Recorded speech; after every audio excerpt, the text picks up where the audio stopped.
Hola, bienvenido a nuestro encuentro de hoy. ¿Recuerdas cuando eras niño o niña? ¿Pensaste alguna vez, cuando sea grande quiero ser bombero, enfermera, maestro, ingeniero, marinero, soldado? ¿Qué pensaste? Generalmente cuando somos niños tenemos muchas aspiraciones. Algunas son buenas, otras son pura fantasía. Cuando vamos creciendo, ya nuestros sueños tienen más que ver con cosas reales, como una carrera que queremos tener, una familia, alcanzar ciertos logros. Hoy vamos a hablar acerca de cierta clase de sueños y aspiraciones. Continuando con nuestra serie Encuentros. Como sabes, en esta serie hemos estado viendo las historias de algunas personas que tuvieron encuentros con Jesús. Muchos de ellos vinieron a Jesús buscando ayuda, como sanidad, por ejemplo. Otros vinieron más bien buscando su guía, su orientación, porque obviamente no estaban enfermos, eran otras cosas las que les preocupaban, como el de la semana anterior, que vino preguntando qué debía hacer para heredar la vida eterna. Vamos a ver qué pasó en el encuentro de hoy. En Mateo capítulo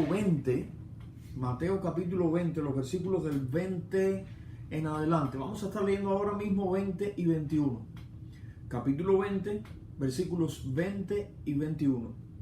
Entonces se le acercó la madre de los hijos de Zebedeo con sus hijos, postrándose ante él y pidiéndole algo. Él le dijo, ¿qué quieres?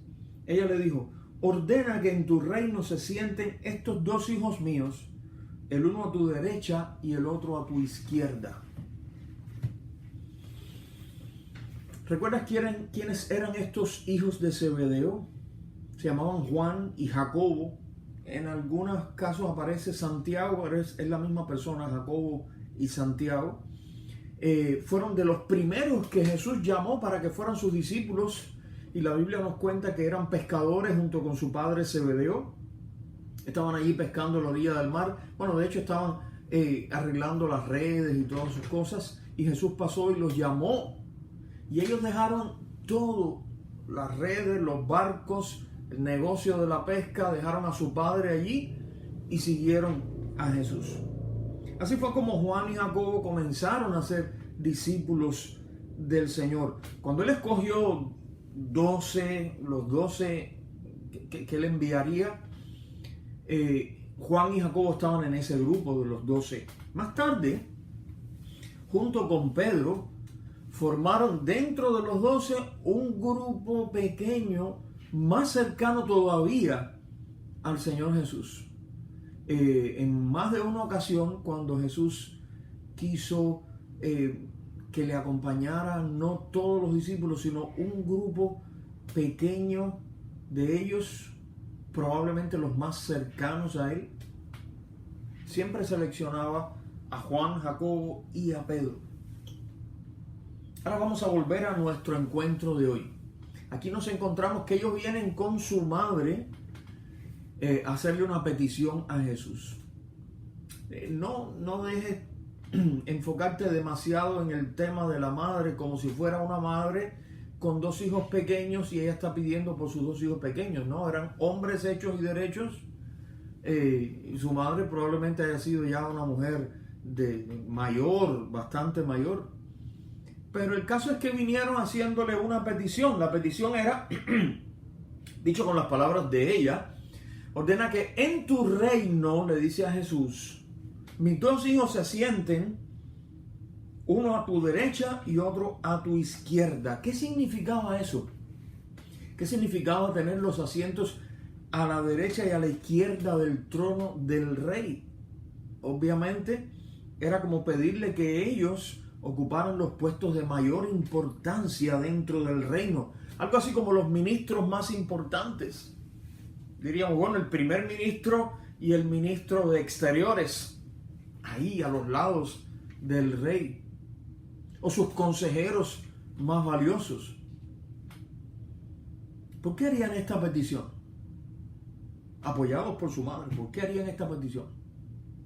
No olvidemos que en aquel tiempo muchos judíos tenían el concepto de que el Mesías, el enviado de Dios, vendría pronto y vendría a hacerle la guerra, según ellos, según su idea, hacerle la guerra a los enemigos de la nación de Israel.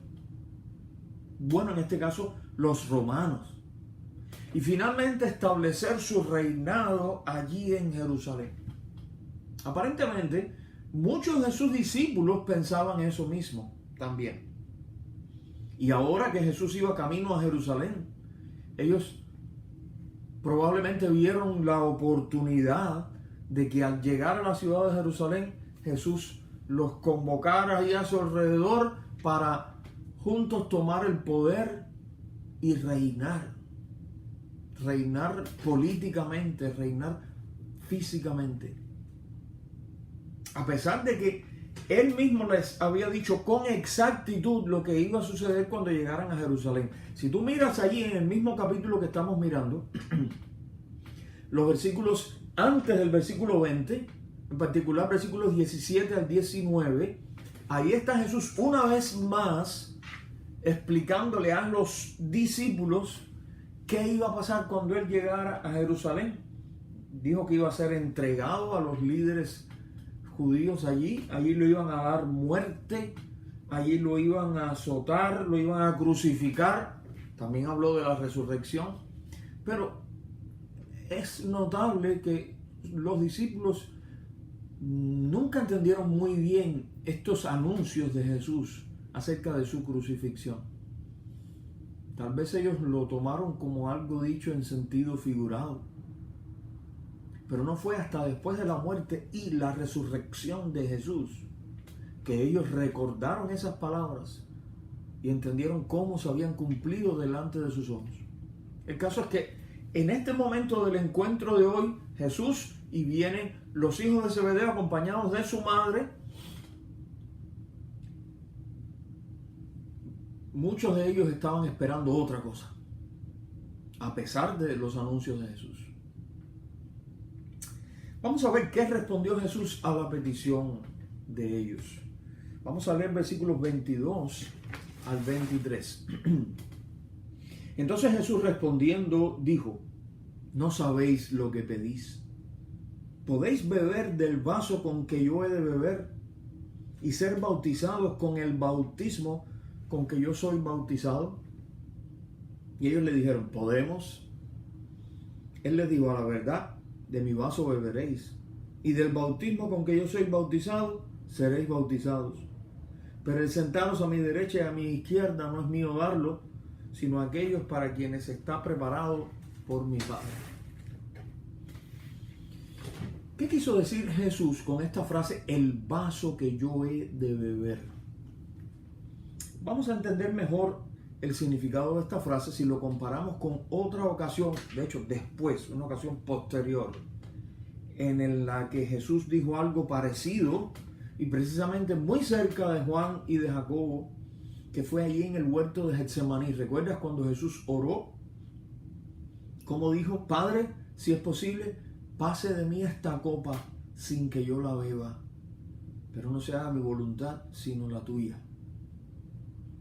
Aunque probablemente en tu Biblia en español, en el pasaje de hoy diga vaso y en el pasaje de la oración en Getsemaní diga copa, en el original es la misma palabra.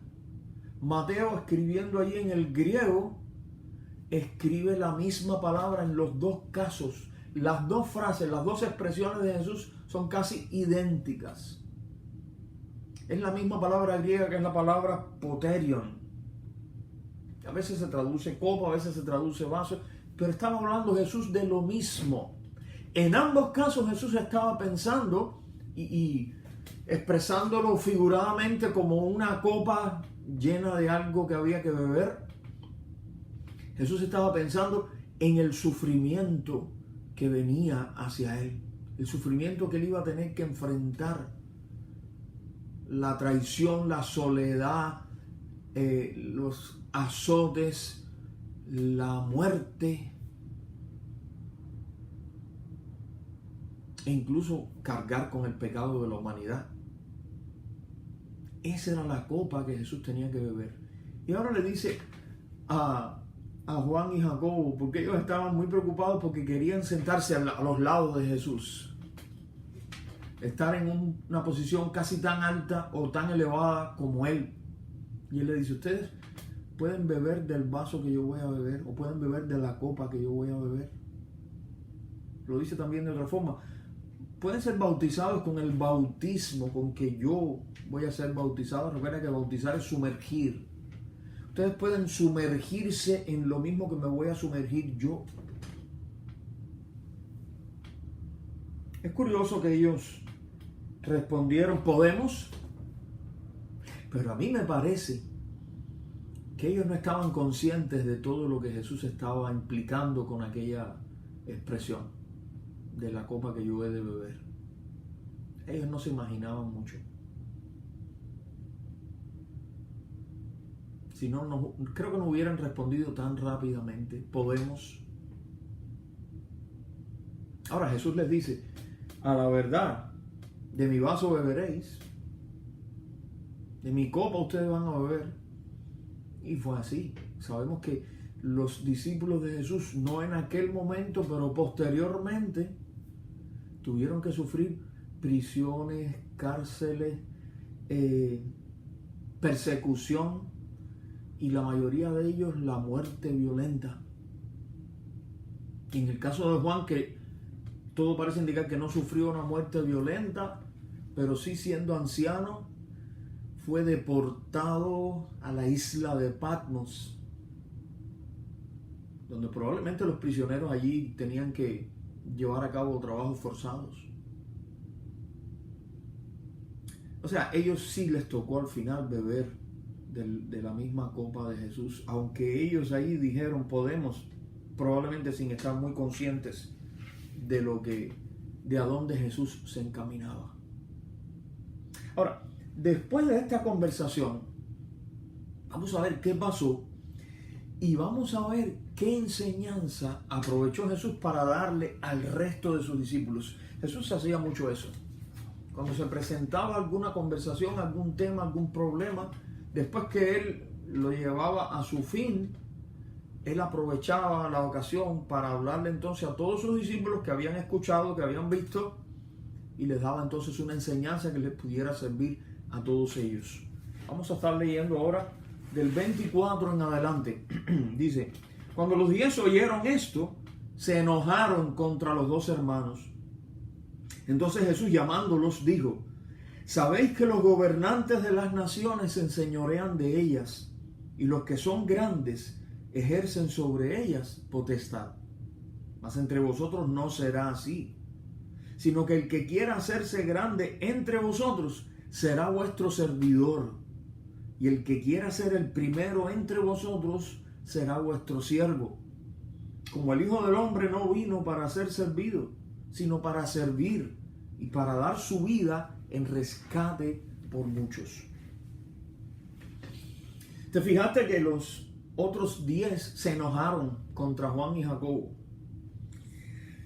¿Será que se enojaron porque se dieron cuenta lo errados, lo equivocados que estaban Juan y Jacobo? ¿O será que se enojaron porque, bueno, estos 2 se nos adelantaron y mira, quieren estar más alto que nosotros? Ellos no se merecen eso. Y tal vez alguno de ellos pensó, yo sí me lo merezco. No sabemos, pero sí sabemos, porque la Biblia nos lo cuenta, que en más de una ocasión Jesús sorprendió a los 12 discutiendo entre sí sobre quién de ellos era el mayor o el más importante. Este era un tema que a ellos les preocupaba mucho. Ahora, Jesús por eso les da esta enseñanza no solo a Juan y Jacobo, sino a los 12. Porque él sabía que todos, igual que nosotros, necesitábamos de estas palabras, de esta enseñanza. Y Jesús hace un contraste entre la estrategia de la grandeza en el mundo y la estrategia de la grandeza en el reino de Dios. Hace un contraste, porque como él nos lo hace ver, en ambos casos las estrategias son totalmente opuestas, son totalmente al revés. Jesús dice que en el mundo los gobernantes, ¿verdad?, las autoridades, los políticos, los líderes, les gusta enseñorearse de la gente y demostrar ahí su señorío, su autoridad, su poder sobre las personas, para sentirse importantes, para elevarse en la escala social. Pero Jesús les dice, más entre vosotros, o sea, pero entre vosotros, entre ustedes, no será así. Ustedes pertenecen a un mundo diferente. Ustedes pertenecen a mi reino. Es como si Jesús estuviera diciendo. Y en mi reino no va a ser así. Este reino que yo estoy fundando no estará basado en esta lucha por el poder. En mi reino es diferente. En mi reino, el que quiera hacerse grande será vuestro servidor. Y el que quiera ser el primero será vuestro siervo. Qué cosa tan extraña.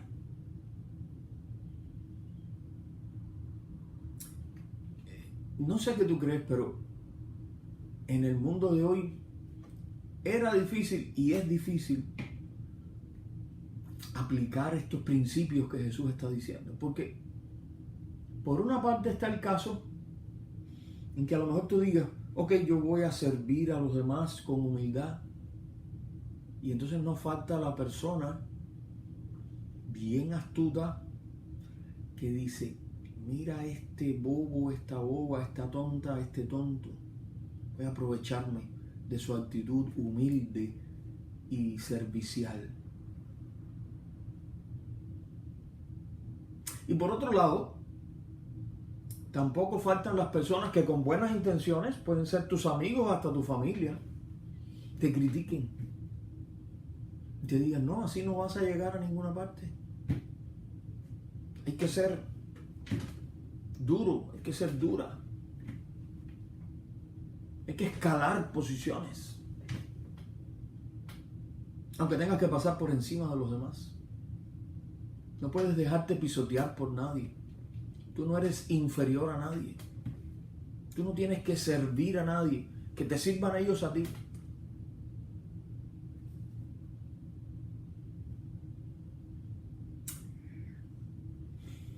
Jesús nos está enseñando que entre sus seguidores el grande es el siervo.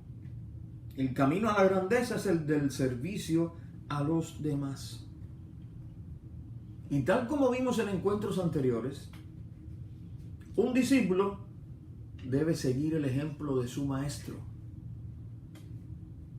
Como dijimos la semana pasada, en este encuentro igual, Jesús mismo era un buen ejemplo, es más, el ejemplo máximo de eso que él estaba diciendo, de ese principio que él estaba explicando.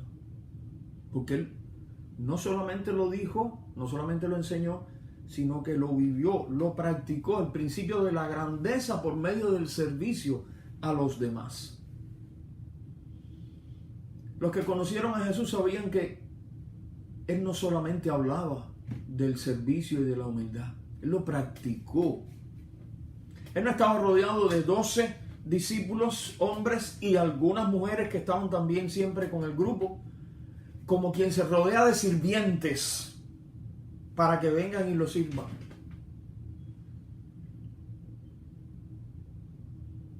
Nosotros los cristianos tenemos que mirar más a Jesús como nuestro ejemplo, no a los líderes humanos. Los líderes humanos muchas veces fallamos, pero nuestro verdadero ejemplo es Jesús.